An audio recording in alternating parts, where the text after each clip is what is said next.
బులెటిన్లో breaking news చూస్తున్నాం. విజయవాడలో ముఖ్యమంత్రి జగన్మోహన్ రెడ్డిపై రాయితో దాడి చేసిన నిందితుడిని పోలీసులు గుర్తించినట్లు తెలుస్తోంది. స్థానికులు తీసిన వీడియో ఆధారంగా అనుమానితులను గుర్తించారు. 5గురిని అదుపులోకి తీసుకున్నారు. వారిలో ఒకరు సీఎంపై రాయిని విసిరినట్టుగా గుర్తించారు. అతన్ని అజిత్ సింగ్ నగర్లోని వడ్డెర కాలనీకి చెందిన యువకుడిగా గుర్తించారు. దాడి వెనుక కారణాలపై పోలీసులు ప్రశ్నిస్తున్నారు.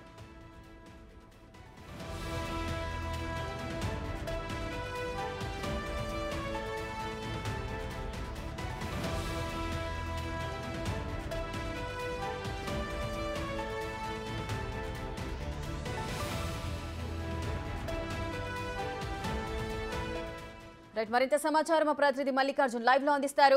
మల్లికార్జున్, సీఎం జగన్ పై దాడి వేసిన యువకుడిని పోలీసులు గుర్తించినట్లుగా తెలుస్తోంది. అతనికి సంబంధించిన వివరాలేంటి? ఈ కేసు ఏ విధంగా ఉండబోతోంది? పోలీసులు అయితే కీలక పురోగతి సాధించారని కూడా చెప్పుకోవచ్చు. ఏదైతే శనివారం నైట్ 8:05 ప్రాంతంలో జరిగిన రాయి దాడి ఘటన ఏదైతే ఉందో దానికి సంబంధించి ఒక 5గురు యువకులను కూడా పోలీసులు అనుమానితులుగా కూడా అదుపులోకి తీసుకున్నారు. అందులో ఒక అతను దాడి చేసినట్లు కూడా పోలీసులు గుర్తించడం జరిగింది. అందులో 5గురిలో అదుపులోకి తీసుకున్న యువకులు వడ్డెర కాలనీ, అజిత్ సింగ్ నగర్కి చెందిన వడ్డెర కాలనీకి సంబంధించిన 5గురు యువకులుగా కూడా గుర్తించడం జరిగింది. అందులో సతీష్, ఆకాష్, చిన్ని, సంతోష్, అలాగే దుర్గారావు అనే 5గురు యువకులను కూడా అదుపులోకి తీసుకున్నట్టు కూడా తెలుస్తుంది. దాంట్లో ఎవరైతే సతీష్ అనే యువకుడు ఉన్నాడో ఆ యువకుడి పైన కూడా అనుమానం ఎక్కువ చేస్తూ ఉన్నారు. ఎందుకంటే అతను మైనర్గా కూడా ఉన్నాడు. అతనే దాడి చేసినట్టుగా కూడా పోలీసులు గుర్తించినట్టు కూడా మన సమాచారం అందుతున్న పరిస్థితి కూడా కనిపిస్తుంది.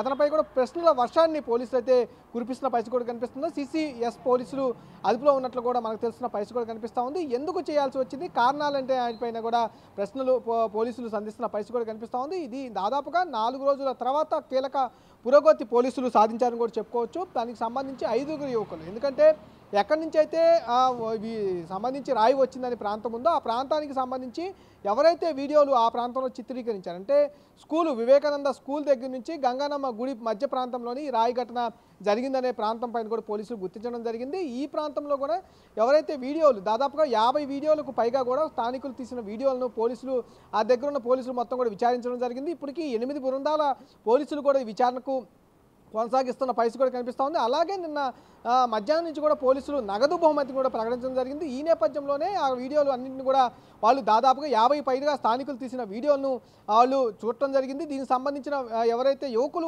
ఉన్నారో అక్కడ చర్చించిన యువకులు ఎవరైతే ఉన్నారో ఆ యువకులను పిలిపించడం జరిగింది. వాళ్ళపై విచారణ చేయడం కూడా జరిగింది. అందులో 5గురు నిందితులను యువకులను కూడా గుర్తించడం జరిగింది. ఎవరైతే వడ్డెర కాలనీకి సంబంధించిన యువకులు ఎవరైతే ఉన్నారో 5గురు యువకులు ఒక అతను చేసి ఉంటారని చెప్పి అనుమానం వ్యక్తం చేస్తున్న పరిస్థితి కనిపిస్తూ ఉంది.